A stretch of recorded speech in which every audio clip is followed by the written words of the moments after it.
All right, hello and welcome again to a new episode of the KewCast. I'm John, joined again by my good pal Eddie. How you doing, buddy?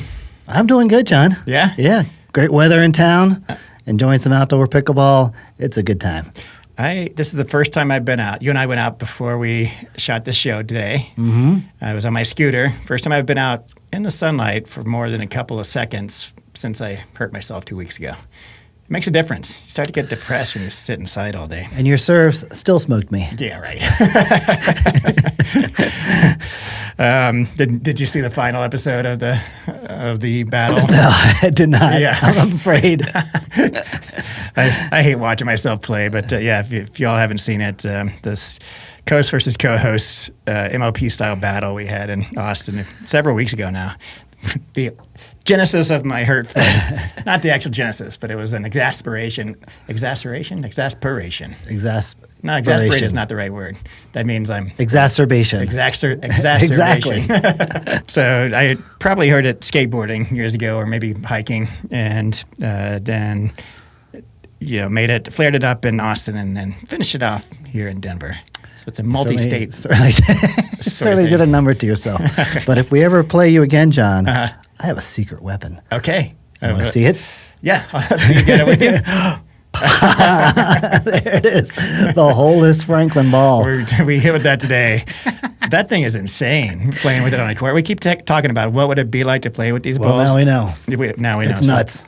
This is the one that we're using for PBCOR testing, and USAP is using it also, just to eliminate some of the variability. But I always wondered what a ball without holes plays like, and it is chaos. It is pure chaos. If there's somebody you don't like playing against you, just whip this thing out, and it'll do a number. First, it goes fast. The holes in the ball do slow it down, so it doesn't lose speed as quickly as the ball with holes. Oh my goodness! And it weighs more. It weighs more. This thing would hurt if you got body back, and it flies like a knuckleball. You hit a serve, and it literally dipped over the net, under the net, and it came back up on me, face level. I was like, oh my God. It's impossible to predict. It's crazy fun. Yeah, it is fun, yeah. So, people can't really get these. I don't think they're for sale, but they're fun to play with. Well, that's on tap for the next co-host versus host.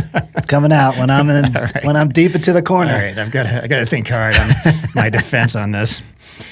But we've got a good show today, Eddie. So we're going to talk about some latest news. We're going to get into our paddles of the week. So we're talking more about these ProXR Protohypes because nobody really knows anything about these.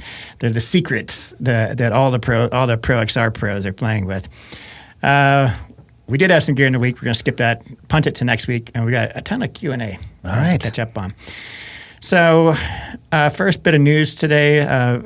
Couple of recent reviews. Today I released the Franklin C45 Dynasty and Tempo Shape paddle review. And those I feel like people have been really interested in finding out more about and playing with. The hybrid shape's been out for 3 months now. I found that hard to believe. It's already been 3 months since I cannot believe that at released. All. Yeah, time flies. But now they have it in their elongated Dynasty and the wide body Tempo. And like I mentioned in the review, I think the most popular one is probably going to be the Dynasty 14. Definitely the Dynasty shape is going to be the most popular. I feel like the Tempo is a little outdated. They could have updated that wide body shape. It's a short handle and it's also narrower than a wide body, but it's as short as a wide body. So plays well, but not as good as I feel like the Dynasty does. Your favorite was, and you made a cameo in the review. Maybe at 6 minutes and 45 seconds. Yeah, if anybody's I wouldn't know that. It's random. No, I love that paddle. That Dynasty shape, and for me, the 14 millimeter is just the secret formula. Yeah. Interestingly, the 14s for both the Dynasty and the Tempo weighed more stock than the 16s. And I asked Ryan from Franklin about it, and he wasn't sure. It wasn't intentional. It wasn't like a variability. I think everybody's just coming in either exactly the same or in the pattern that mine was. And I think that helped the 14. I mean, it's not by any means a heavy paddle stock.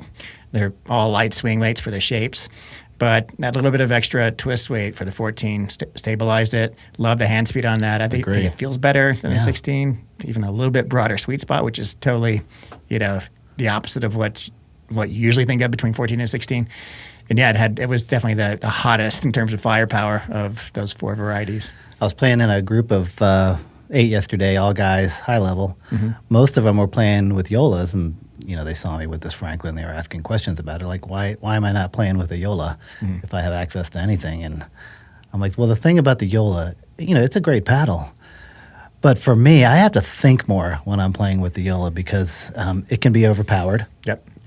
I like to take a full swing at the ball and not really think about it, just go aggro on it.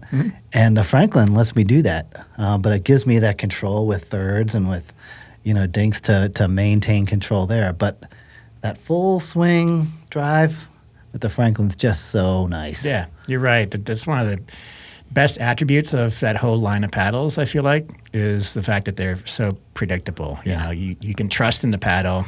It's not going to do the work for you, but if you mishit it, it's your fault, and there's no surprises. Like you hit dead center on a Gen 3 power paddle, sometimes it just flies off. Exactly. Mach 10, and other times there's no surprises with these. And I think they're positioned perfectly in terms of the firepower to, like you said, be able to swing through the ball, and not worry about it going out. I think not the leader in the category for anything. For power, for pop, for control, for spin, but it's just got enough of everything to make it really well balanced. Yeah. My wish list for Franklin on these is give us a little more grit, make the grit more aggressive. Can you imagine that paddle with just insane spin, or even top tier spin? Right now it's kind of right in the middle of what you think peel ply spin is. So it's not bad. It's 2100 RPM, but that's right at like the 50th percentile in my database. So a little more spin on that would be fantastic. And the edge guards do ding up pretty easily. But your friend, who's your friend who had the automotive vinyl clear tape? That is so effective, Michael. Michael, yeah. He introduced that to me, and now I might be doing that on all my paddles. It looks fantastic, too. It does. And check out the review. I put a link to that on Amazon in the description of the C45 review.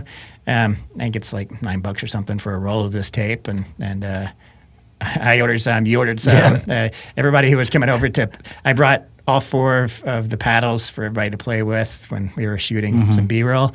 And everybody who came over was like, they skipped over my 4 and went straight for Michael's. And I was like, oh, this is cool. Where can I get this one? And I'm like, this is modded out. Can you think of another company's edge guard that is just painted? Most of the time the color is just infused into the plastic. So if you were to cross-section it would still be the same color. Yeah. No, I mean, this electroplated, this metallic is becoming a thing. Right. So a few other companies are doing it too. I think it looks best so far in Franklin's. And they do pass USAP standards so that you can't have any kind of reflective items on the paddles. And the first iteration of these, USAP kicked them back and said, no, this is interesting. You can't have it so shiny.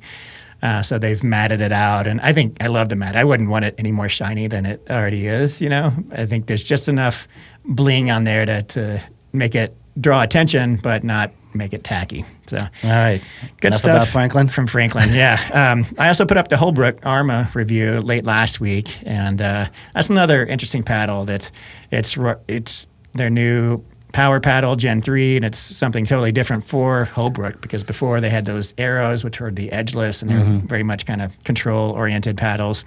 And these hit hot. They've got some new tech in the core, so they have the dual-density polypropylene with the 8mm cells up top and 10mm at the bottom, and a bunch of EVA foam around it. I think they're great paddles. I think they're a ton of fun to play with. If you're looking for elite tier power, they're some of the cheapest options up there right now. Not for long. There's a bunch of paddles coming in that are going to be at that 0.43 boundary that are going to be more affordable. But right now, it's, with code, I think it's like $210, $220. But my main concern, as I mentioned in the review, was durability. And I did cut one of mine open. First of all, the X-rays, the large cell polypropylene just looks a mess in the X-rays. You can see it's not octagonal at all. They look kind of smashed. And every X-ray I've seen from other reviewers is similar. And then I did cut one open cross-section and looked, and it does have some core crushing. Not as bad as like a YOLO mod, but there's some core crushing. Now, Holbrook has come out and said, we've done extensive testing. They've done the shoot the ball at 100 miles an hour for 1,000 hits, and it didn't crush the core. And I've talked with them. I trust that they're being honest with this. And I talked with their pros also who are using it, and they haven't noticed any breaking. I would be surprised if it didn't break in and break given the crushing in the core. However, there's a possibility that maybe it won't. And I think Pickleball Tech dude, now Rafa, put out a video today reviewing it, and he's been playing with it as his main, I think, for a good while now, and hasn't noticed any kind of break-in, despite the kind of weird nature of the cells in the X-ray. So. Yeah, when we looked at the X-ray together on a previous podcast, especially in those transition areas between the different size cells and the cells in the foam, there were quite a number of cells that were just simply cut in half and just sort of open-ended. Yeah. So that's an area where I would be concerned. But again, the proof is in the playing, right? Yeah, and it's one of those things where I don't know if this is true, but I mentioned it on one of my early dissections where we saw core crushing. I think it was definitely on the mod, and I think I was talking about the Yola 3S's and whether or not they had fixed that because they stopped compressing the cores for the 3S's. And one of my theories was that the cells are always crushed, not always, but usually crushed where the foam is touching it on the Gen 3s, and maybe those crushed cells infect the cells next to it, like the cells in your body, and you kind of crushes inward from there.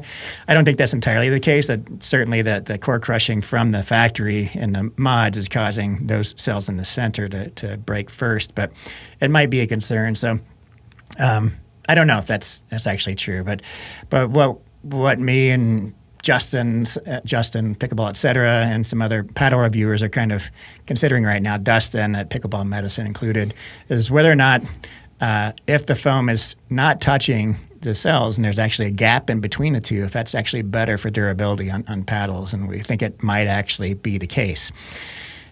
Unproven, but if you look at the X-ray and the dissection of the C45, the Franklin C45, that's what they've done, especially from the earlier iterations of the C45, where my hybrid I cut open, plan view style like a sandwich, and in places the EVA foam was touching the polypropylene, and in other places there's a good 1/4 inch gap.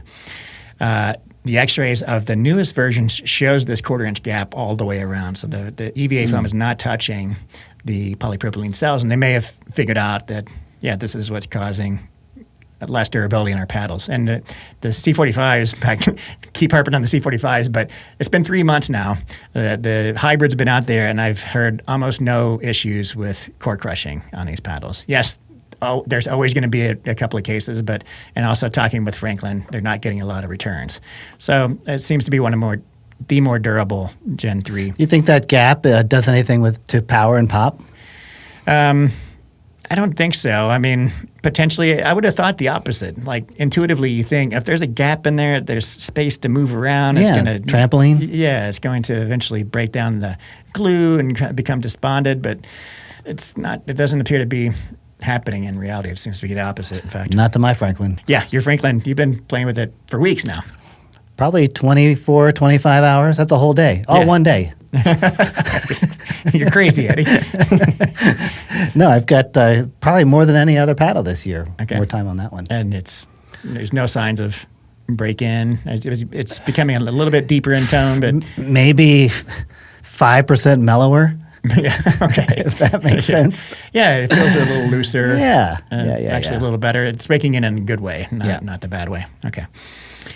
Well, interesting stuff. John, did you ever play that game, Operation, growing up? I did. I bet you were really good at that. I don't know if I was. With your dissections. Maybe.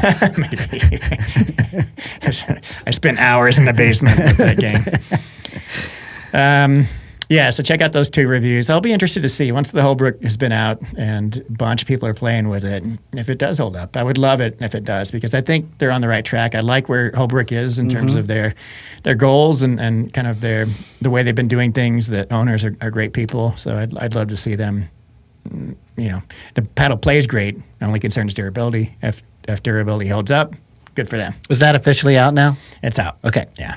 It was out last week on Friday on Pickleball Central only, and today, the 10th, today on Tuesday, it is now on the Holbrook website and wherever else they're selling it, I think, on the shelves. I love just the solid way that paddle strikes a ball. Yep. It just feels, more than any other paddle that I can think of, just hits with such solidity. And it's a loud, satisfying pop, too, when you hit that ball. Exactly. Kind of similar to the Bantams, just that less hollow sound, more solid sound, but it's a loud. It's definitely not the solidness of a Gen 3. No.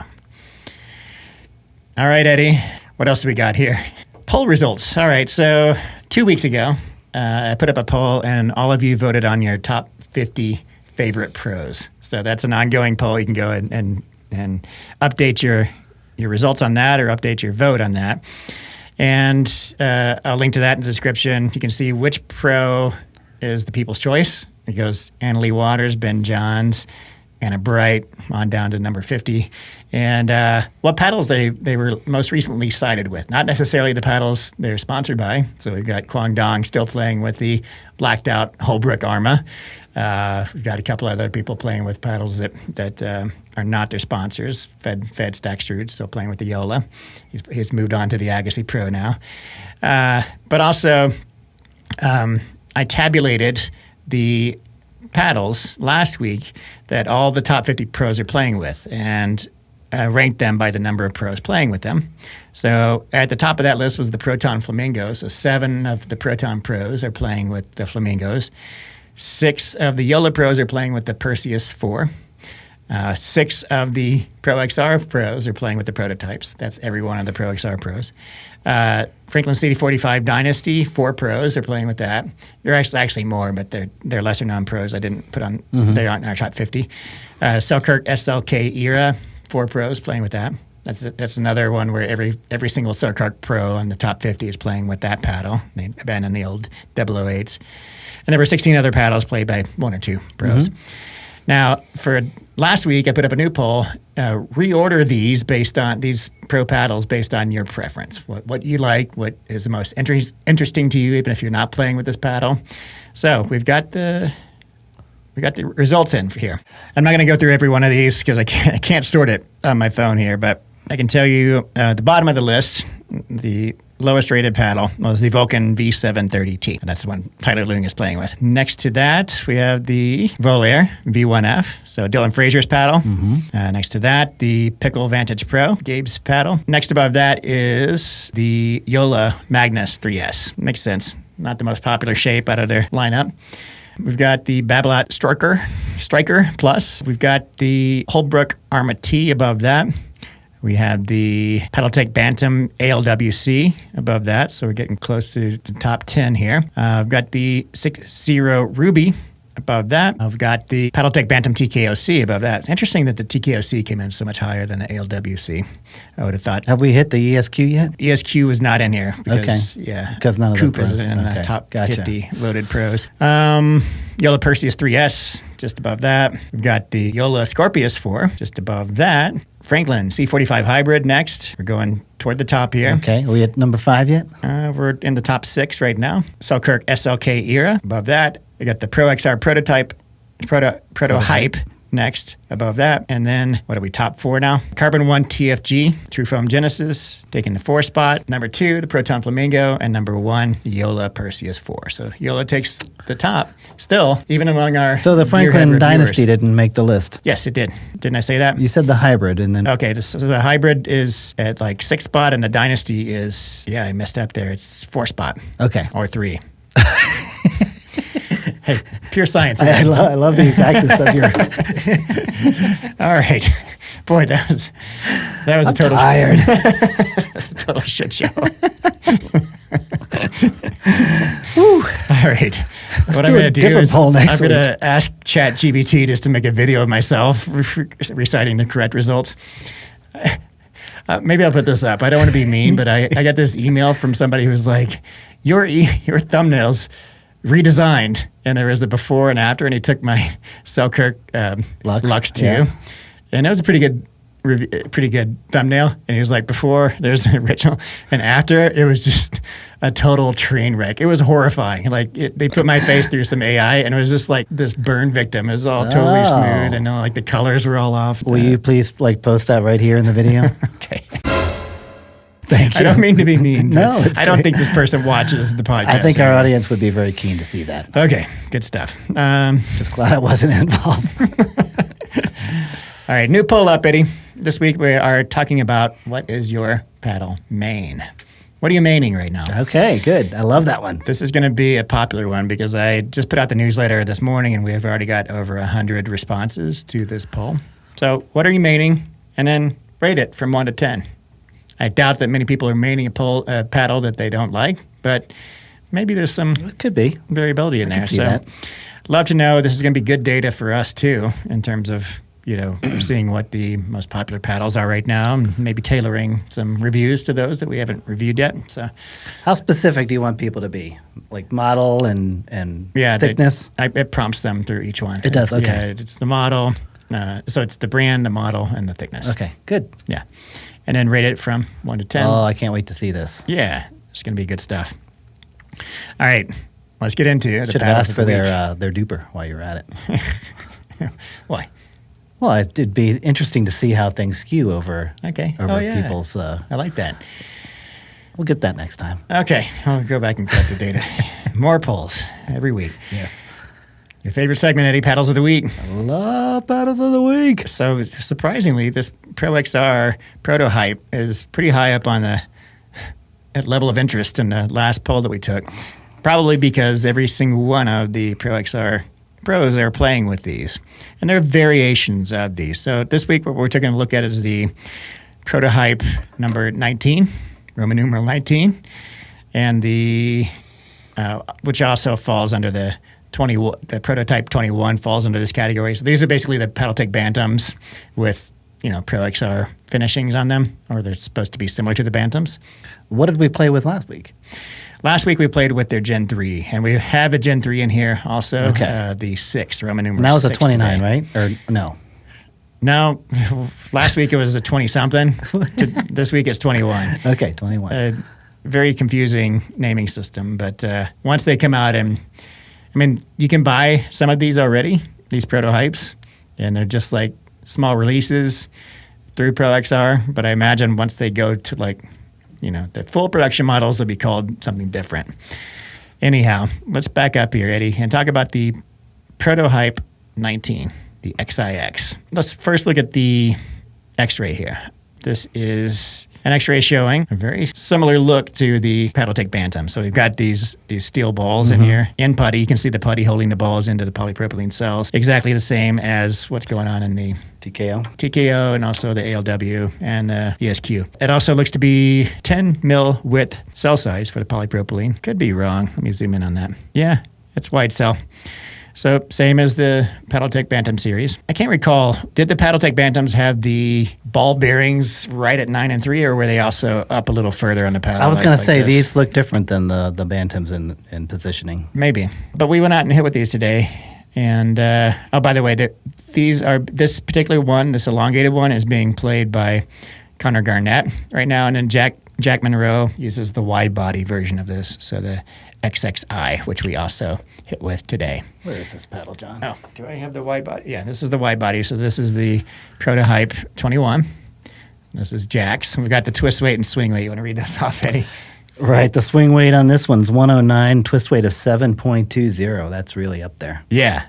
And then this one is the elongated counterpart. It's basically, that's the Sweet Spot Plus, or whatever they're calling that shape in their main line. And this one is the signature model. This is their elongated with the longer handle. The no sweet spot. Sweet Spot Plus, Sweet Spot Minus. There you go. So swing weight of 117.74, twist weight of... No, this is not the bad one. This isn't the bad twist weight. This one actually had a decent twist weight. 6.32 on the twist weight. We've got another one to talk about in elongated shape today that had a pretty narrow sweet spot.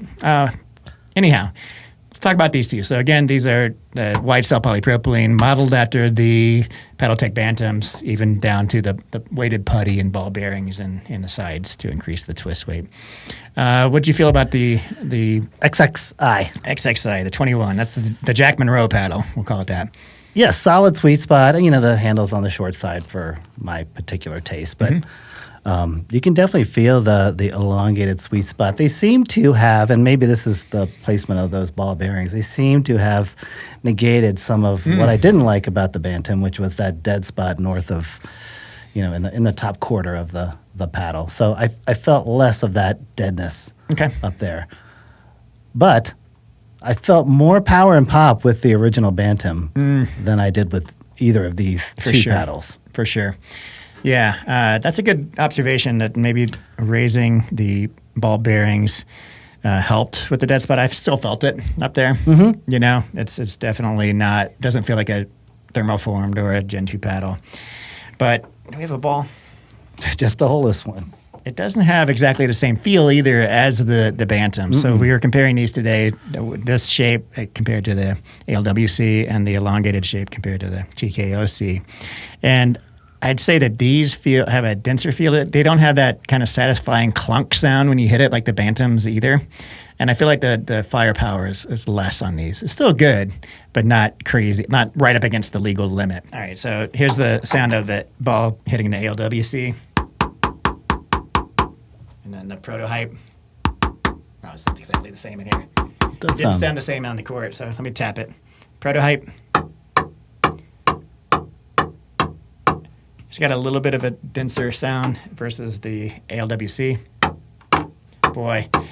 It's really close. We're in a sound studio here, and I think it's taking off the high end of the ball. I could definitely hear a difference out on the court when I did this versus this.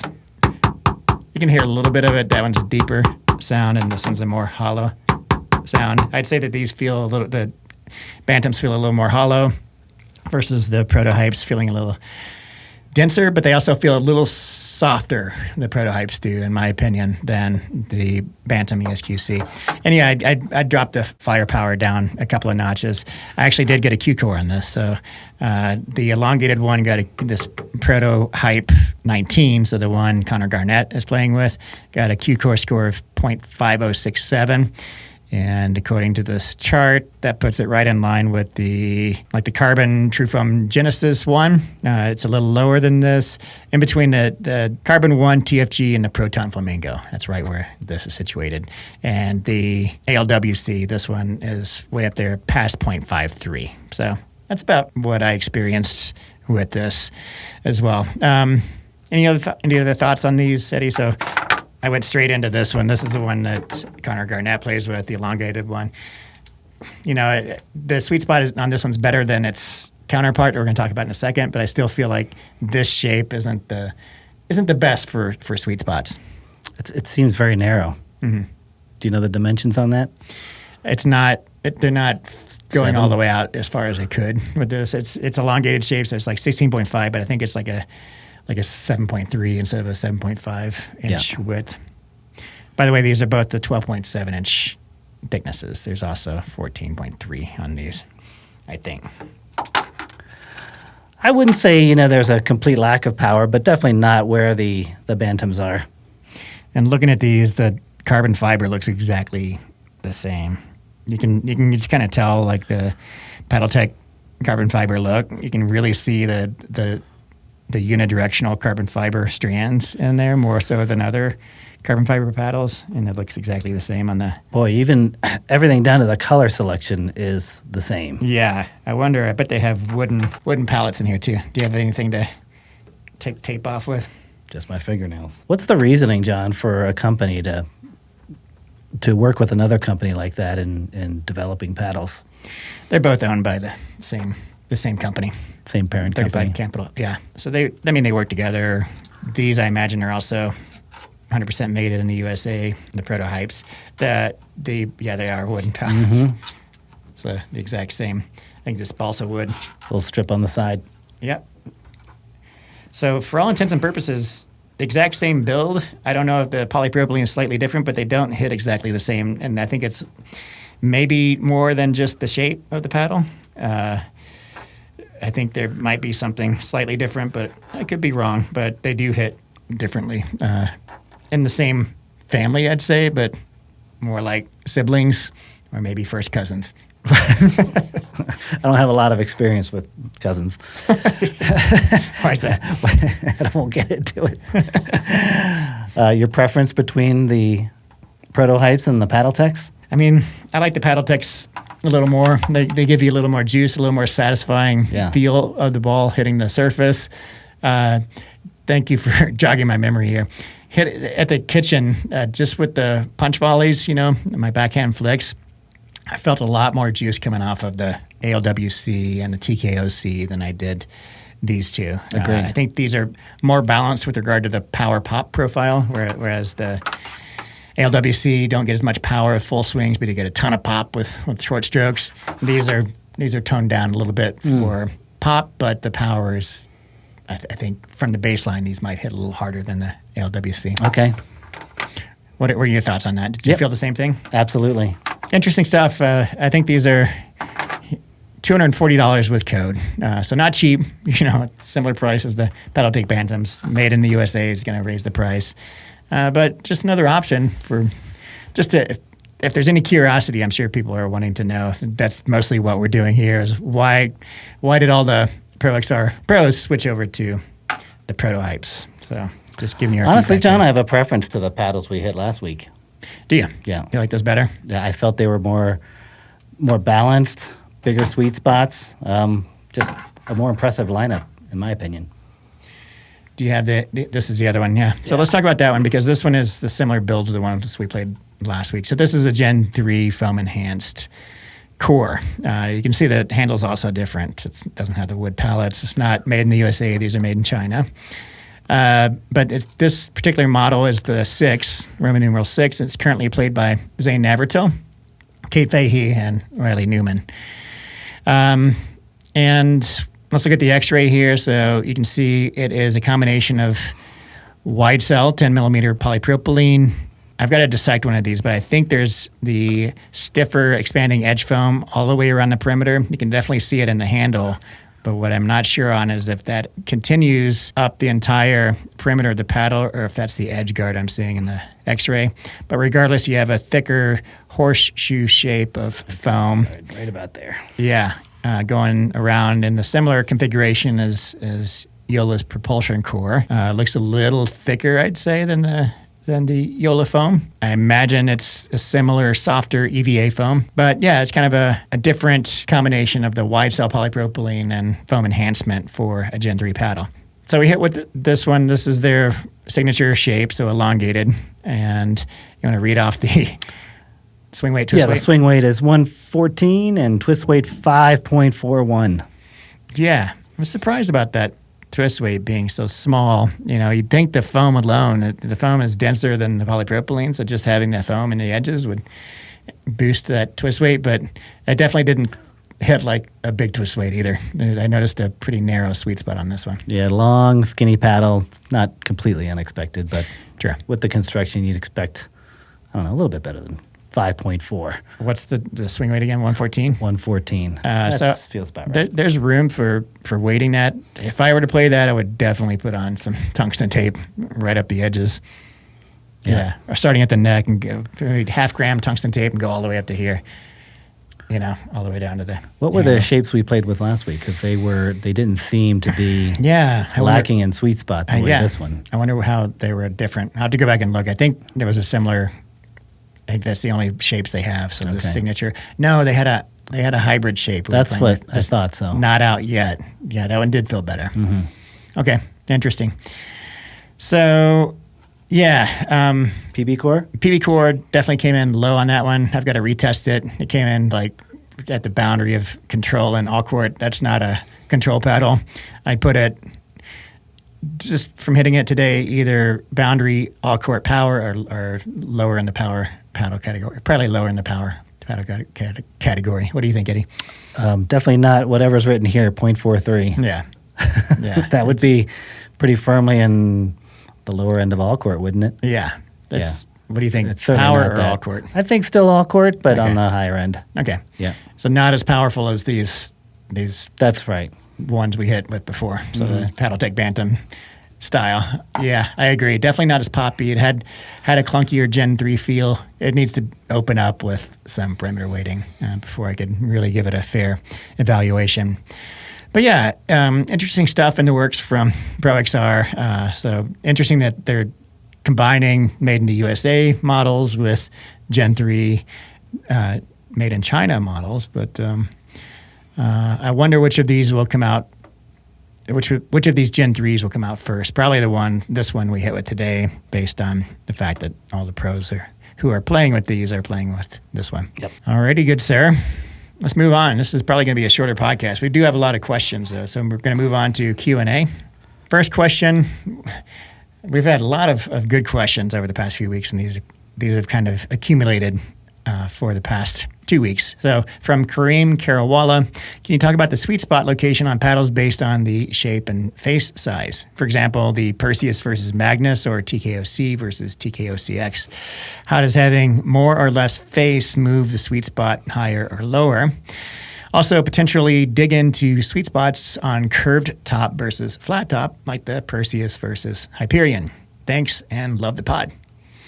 Yeah, love this question. We've touched on this before, but I think it's time for, to bring this up again.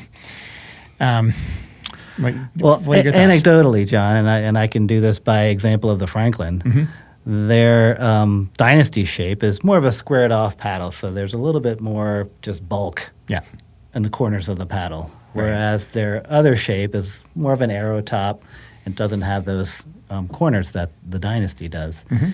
And for me, the sweet spot of the Dynasty is right where I want it, a little bit north of halfway, kind of on the more northern end of the paddle, where probably on the hybrid it's kind of front and center. Right.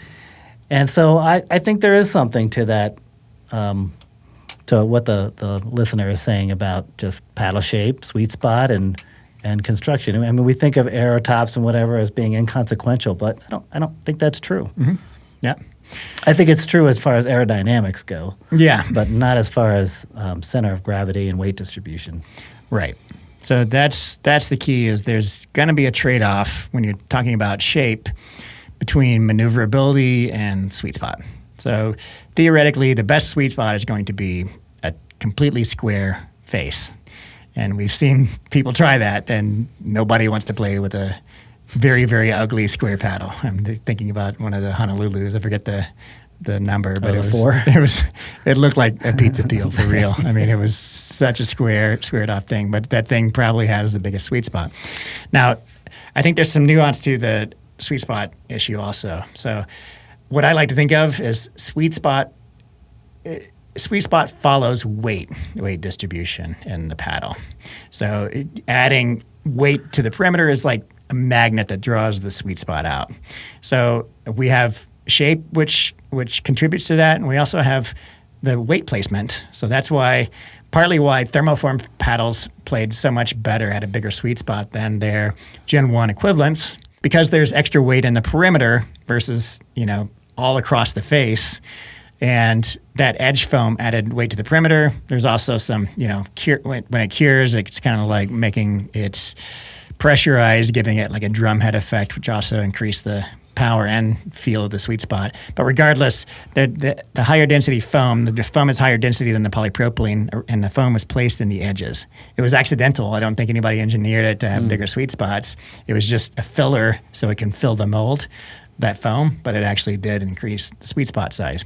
And now we have the Gen 3s, which people are realizing, okay, like Yola, we put a little foam down here in the neck, the higher density foam, it's going to vibration control, it's going to also increase the sweet spot. So yeah, again, paddle shape, yes, the tapered ones like the 6-0 Diamond series, who started that, and all the others who have followed, is great for the shorter paddles. And a lot of people were playing with elongated paddles, and when 6-0 introduced that classic hybrid shape now with the teardrop shape, slight taper going up, that helped people who were used to the sweet spot being higher on a elongated paddle to adapt, because tapering it puts more weight up at the top, and it moves the sweet spot up a little bit, know.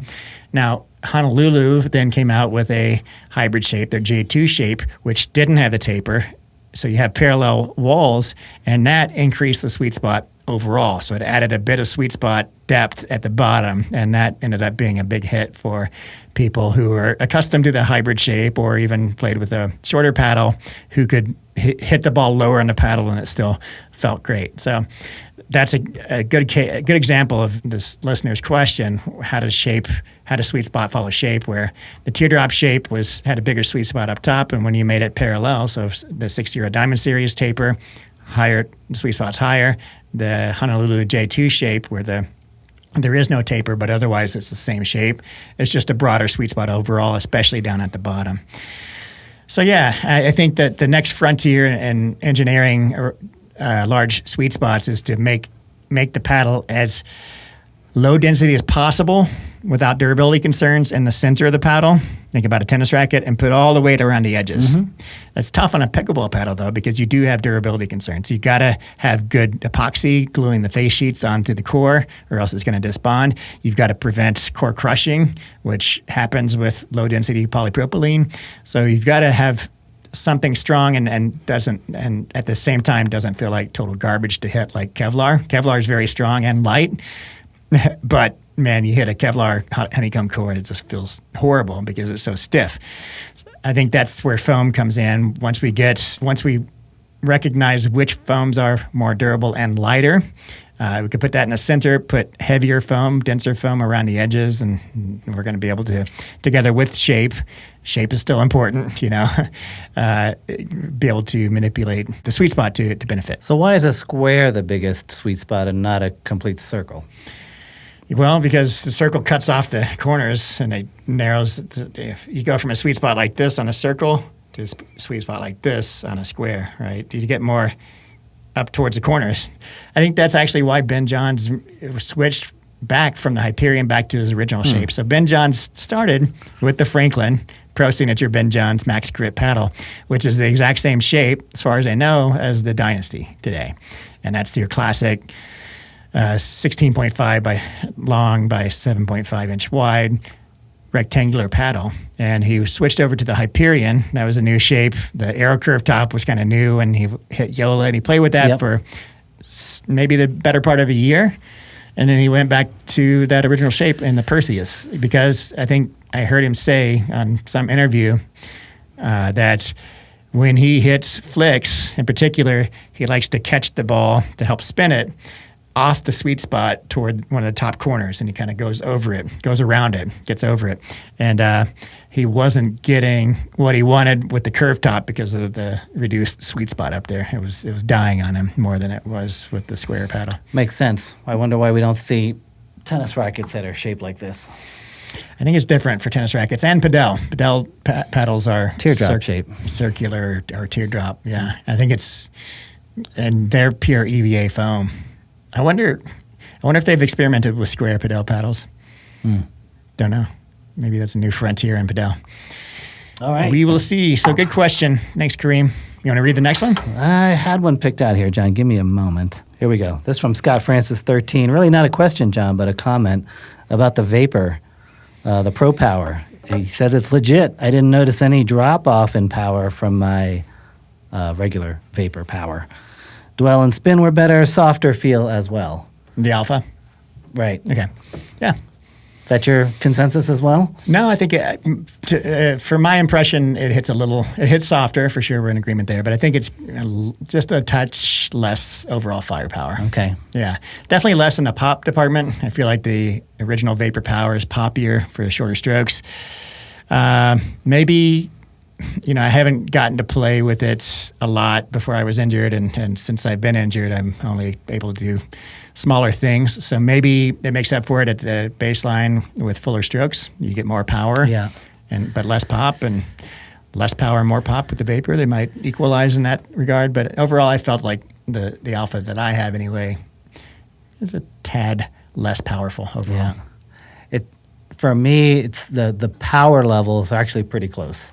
Okay. But the sensation of how those two paddles derive that power feels a lot different. One is a very hard, sort of stiff, reactive surface, and the other is a more soft, greater dwell time, pushback kind of phenomenon. Okay. So it feels like the power is almost the same, but again, how it gets there feels different. No, I like that. It's got a higher buoyosity. Exactly. Thank you. Do you have another question for us, John? Yeah. Evan Marks writes, in Formula One, tire selection is based on track conditions and climate, ensuring optimal performance and safety. In a similar fashion, professional pickleball should adopt a more tailored approach. Ball sponsors and tournament organizers ought to select balls that match the specific playing conditions. Just as no single tire suits every race, no one ball performs equally well across all climates and surfaces. Customizing ball choice would elevate quality of play and reflect the sport's growing professionalism. So I'm going to give this point, I'm going to give a counterpoint from a different commenter next. Because we raised the question, given that balls are so affected by climate and altitude, should we have a cold weather versus a warmer weather ball? But so this person is saying, we should have different balls for different climates. What do you think? Yeah, I don't think so. All right, moving on.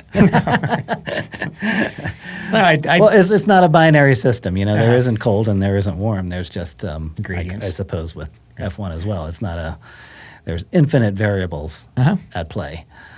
So that's one. And to develop balls for all those different scenarios, it can get very tricky. Yeah.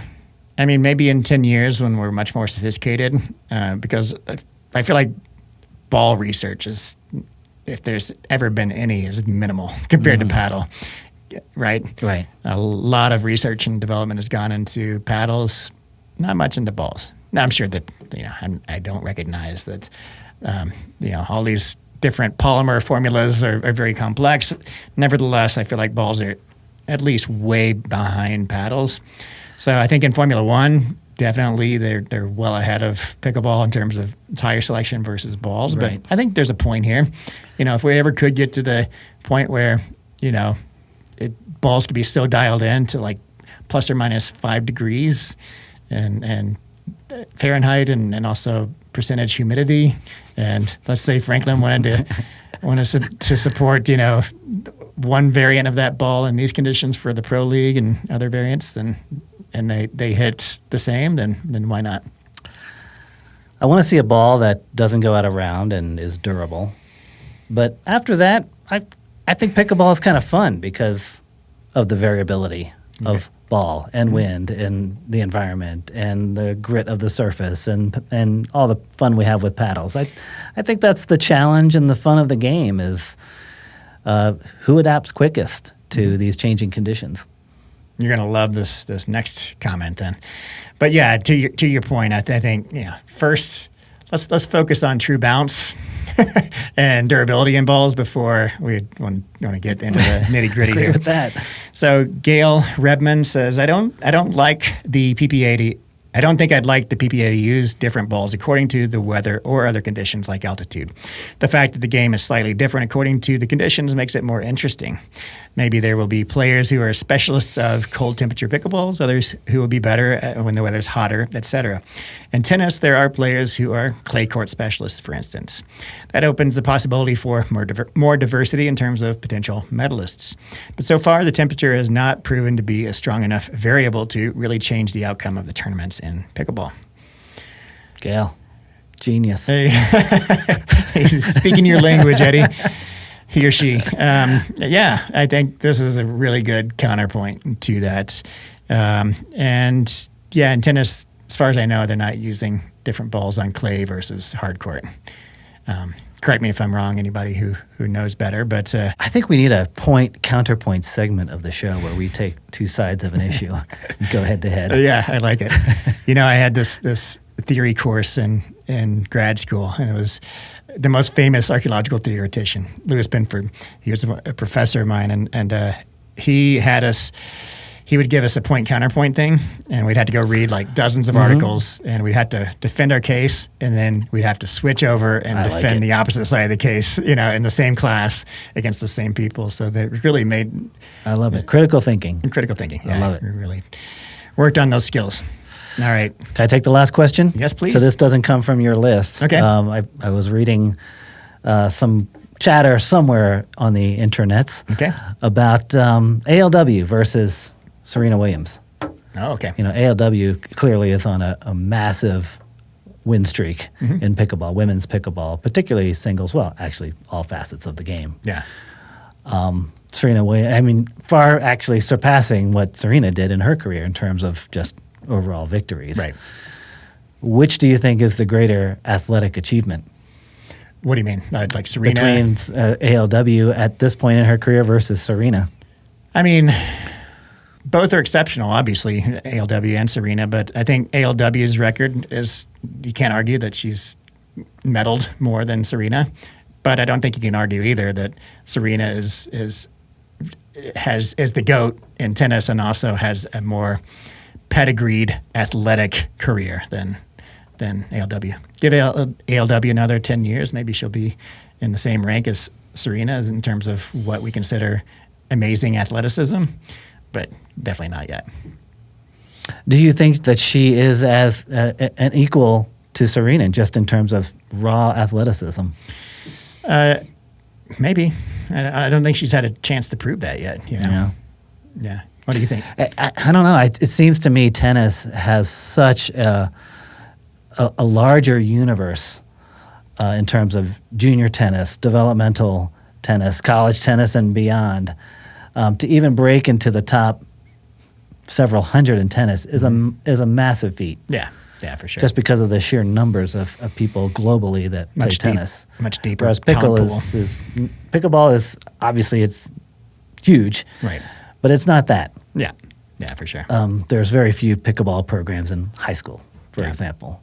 So to be at the top of the pickleball game, I think is a different story than what tennis is. You love these hot button issues, I don't do, you? and to say it to pickleball people is tough, but no, I wonder if this is going to spark a big conversation like our counterfeit paddles did. Let's hear about it in the comments. Yeah. I mean, this is just my opinion. There's no facts to back any of this up. No, I think even ALW would obviously agree that Serena Williams, you can't argue that she's not more athletic and doesn't have a longer career and more demanding career than pickleball, and nothing taken away from Anna-Leigh Waters. I saw a comment too, and there was an interview by The Kitchen of ALW and her mom, and one of the comments was this person saying that they're 70 years old and they've never seen a female athlete so dominant in any sport in their entire 70 years than Anna-Leigh Waters is in pickleball.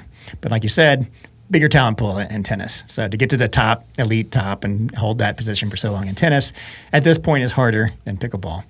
Like I said, maybe in another 10 years, Anna-Leigh will prove herself to be on par athletically with Serena. I guess another way to look at it would be if Anna-Leigh Waters had taken up tennis at the same age as Serena, or if Serena had taken up pickleball at a very early age, would they be dominant in the opposite sport? I like this spin-off question, and I think we can talk about this too, because tennis prowess doesn't necessarily translate to pickleball prowess, and vice versa. They're different.